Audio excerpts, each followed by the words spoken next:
Sardegna rimane un posto magico, secondo me. È effettivamente la regione con minor densità antropica umana e quindi no, si vede e si sente.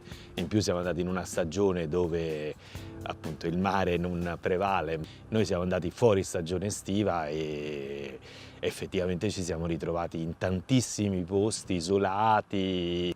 Si poteva andare tranquillamente in bicicletta e godere di questa natura che è preponderante ancora in Sardegna.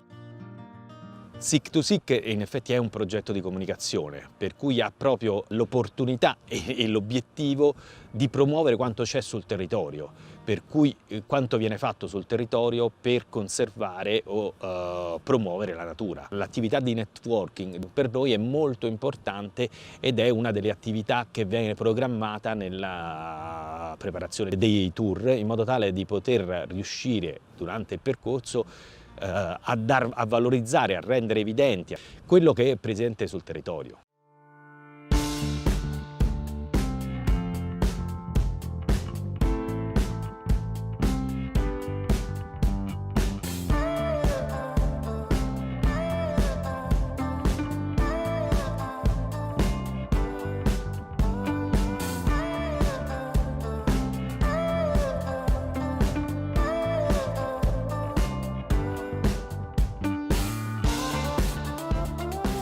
L'Alghero Bosa è una tappa che si fa sulla strada, sull'occidentale sarda classica, completamente fuori dall'abitato, con degli affacci sul mare incantevoli ed è il punto dove se ti fermi alzi gli occhi e vedi i grifoni.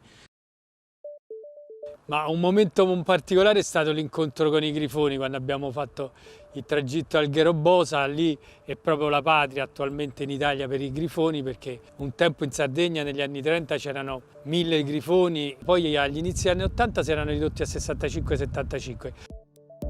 Grazie a progetti che hanno riportato dei grifoni provenienti dalla Spagna, la popolazione ha un po' ripreso, si è riportato in uno status migliore, anche se sempre critico. Adesso ci stanno circa 50 coppie e 150 individui. Il grifone è stato bellissimo, abbiamo potuto a un certo punto addirittura vedere un adulto che andava verso un giovane. I grifoni investono molto sui piccoli, per cui rimangono sull'unico figlio, non solo fino all'involo, che tra l'altro avviene dopo 3 mesi dentro il nido, ma addirittura anche dopo che sono pienamente involati continuano a seguirli. E noi abbiamo visto un adulto che andava proprio sulla parete di Bosa a trovare il piccolo. È stata fatta un'azione di restalking e quindi sono arrivati persino all'isola della Maddalena. Un progetto LIFE che sta organizzando dei carnai aziendali che dovrebbero favorire la specie. E comunque è sempre una situazione da monitorare, perché è una specie che potrebbe avere problemi.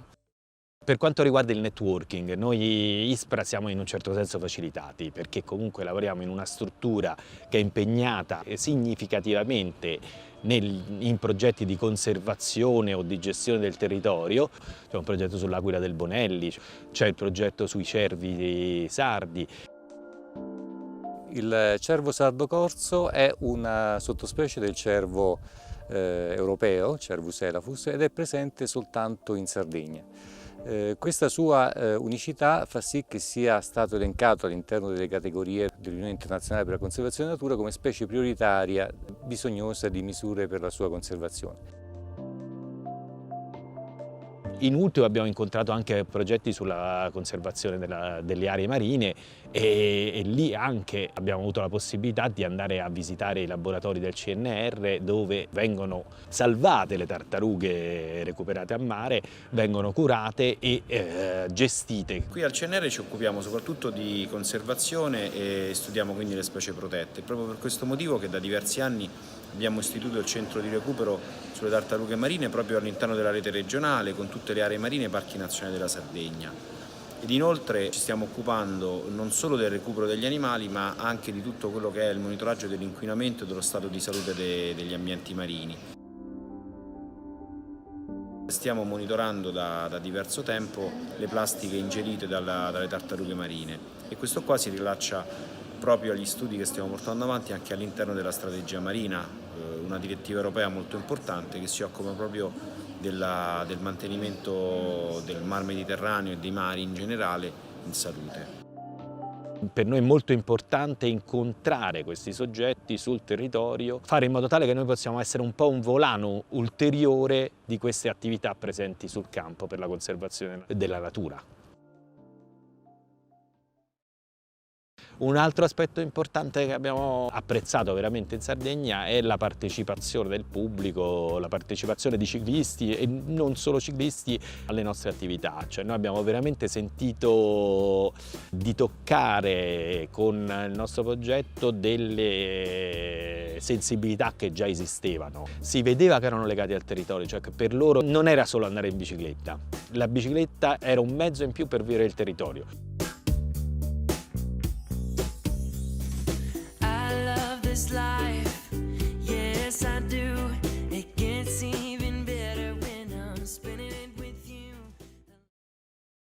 Video realizzato con il contributo dello strumento finanziario LIFE dell'Unione Europea.